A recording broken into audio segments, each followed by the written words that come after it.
दोस्तों आधार कार्ड का एक बहुत ही बड़ा अपडेट आया है, जिससे अब आप जो है घर बैठे फ्री में अपने आधार कार्ड को अपडेट कर सकते हैं। चलिए अब बात करते हैं कि आपको किस तरह से अपने आधार कार्ड को फ्री में अपडेट करना है। तो इसके लिए आपको क्या करना है, सबसे पहले तो आपको गूगल पर जाना है और गूगल पर जाने के बाद यहाँ पर आपको सर्च करना है UIDAI और इसको सर्च करने के बाद यहाँ पर आपको आधार कार्ड की ऑफिशियल वेबसाइट दिखाई देगी। आपको इसमें जाना है और जैसे आप इस पर क्लिक करेंगे तो आपके सामने इस तरह का पेज ओपन हो जाएगा। तो यहाँ से आपको लैंग्वेज चूज़ करने के लिए बोला जाएगा। तो यहाँ से आप कोई भी लैंग्वेज चूज़ कर सकते हैं। जैसे मैं यहाँ से इंग्लिश चूज़ कर लेता हूँ। लैंग्वेज चूज़ करने के बाद आपके सामने इस तरह का इंटरफेस ओपन हो जाएगा। यहाँ पर आधार कार्ड की ऑफिशियल वेबसाइट ओपन हो जाएगी। तो अब आपको क्या करना है, आपको ध्यान से देख लेना है। आपको नीचे की तरफ जाना है और नीचे की तरफ जाने के बाद आपको यहाँ पर एक ऑप्शन दिखाई देगा आधार सर्विस, और इसमें आपको यहाँ पर एक ऑप्शन दिखाई देगा वेरीफाई आधार नंबर। आपको इसमें जाना है और इसमें जाने के बाद आपको यहाँ पर थोड़ा सा वेट करना है और इसके बाद आपके सामने इस तरह का इंटरफेस ओपन हो जाएगा। तो अब आपको क्या करना है, आपको यहाँ पर लॉगिन वाला ऑप्शन दिखाई देगा। आपको लॉगिन वाले ऑप्शन में जाना है और लॉगिन वाले ऑप्शन में जाने के बाद आपके सामने एक नया पेज ओपन हो जाएगा।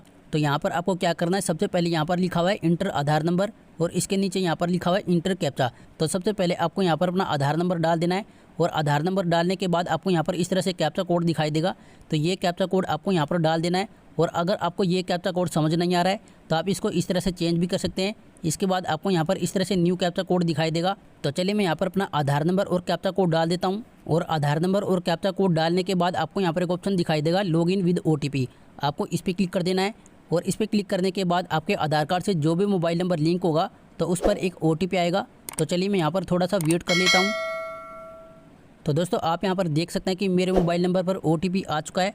तो यहाँ पर आपको OTP डाल देना है। तो चलिए मैं यहाँ पर OTP डाल देता हूँ और OTP डालने के बाद आपको लॉगिन पे क्लिक कर देना है और लॉगिन पे क्लिक करने के बाद आपके सामने एक नया पेज ओपन हो जाएगा और आपको यहाँ पर एक ऑप्शन दिखाई देगा डॉक्यूमेंट अपडेट। आपको इसमें जाना है और इसमें जाने के बाद आपके सामने इस तरह का पेज ओपन हो जाएगा। तो आप यहाँ पर देख सकते हैं, यहाँ पर लिखा हुआ है this service is free of cost और आपको यहाँ पर डेट दिखाई देगी। तो अभी ये जो सर्विस है वो 14 मार्च तक फ्री है और आगे ये डेट बढ़ाई भी जा सकती है। इसके बाद आपको नेक्स्ट पे क्लिक कर देना है और इसके बाद आपको यहाँ पर अपने आधार कार्ड की डिटेल्स दिखाई देगी। इसके बाद आपको नीचे की तरफ जाना है और नीचे की तरफ जाने के बाद यहाँ पर लिखा हुआ है I verify that the above detail are correct. आपको इसमें इस तरह से चेक मार्क लगा देना है और इसके बाद आपको फिर से नेक्स्ट पे क्लिक कर देना है और नेक्स्ट पे क्लिक करने के बाद अब आपके सामने इस तरह का पेज ओपन हो जाएगा और यहाँ पर लिखा हुआ है गाइडलाइन फॉर अपलोडिंग डॉक्यूमेंट। तो आप जो भी डॉक्यूमेंट अपलोड करोगे तो यहाँ पर आपको उसकी गाइडलाइन दिखाई देगी। जैसे आप यहाँ पर देख सकते हैं, यहाँ पर लिखा हुआ है कि आप जो भी डॉक्यूमेंट अपलोड करोगे तो उसका जो साइज़ है वो 2 MB से कम का होना चाहिए और साथ ही आपका जो डॉक्यूमेंट है वो JPEG PNG या फिर PDF फॉर्मेट में होना चाहिए। इसके बाद आपको नीचे की तरफ जाना है। तो यहाँ से आपको डॉक्यूमेंट चूज़ कर लेना है, जो भी डॉक्यूमेंट आप आइडेंटिटी प्रूफ में देना चाहते हैं। जैसे मैं यहाँ से अपना कोई भी एक डॉक्यूमेंट चूज़ कर लेता हूँ। तो आप इनमें से कोई भी डॉक्यूमेंट आइडेंटिटी प्रूफ में दे सकते हैं और इसके बाद आपको ओके पे क्लिक कर देना है और ओके पे क्लिक करने के बाद यहाँ पर लिखा हुआ view detail and upload document. आपको इस पर क्लिक कर देना है और इस पर क्लिक करने के बाद आपको कंटिन्यू टू अपलोड पे क्लिक कर देना है और इस पर क्लिक करने के बाद आपको यहाँ से फाइल वाले ऑप्शन में जाना है और आप जिस भी डॉक्यूमेंट को आइडेंटिटी प्रूफ में देना चाहते हैं तो उस डॉक्यूमेंट को आपको यहाँ से ले लेना है। तो आप यहाँ पर देख सकते हैं कि हमारा जो डॉक्यूमेंट है वो यहाँ पर अपलोड हो चुका है। इसके बाद आपको नीचे की तरफ जाना है और नीचे की तरफ जाने के बाद यहाँ पर लिखा हुआ है upload proof of address document. तो आप एड्रेस प्रूफ में जो भी डॉक्यूमेंट देना चाहते हैं तो उस डॉक्यूमेंट को भी आपको यहाँ से ले लेना है। तो आप अपने अकॉर्डिंग कोई भी डॉक्यूमेंट यहाँ पर अपलोड कर सकते हैं जिसमें आपका एड्रेस लिखा हुआ है।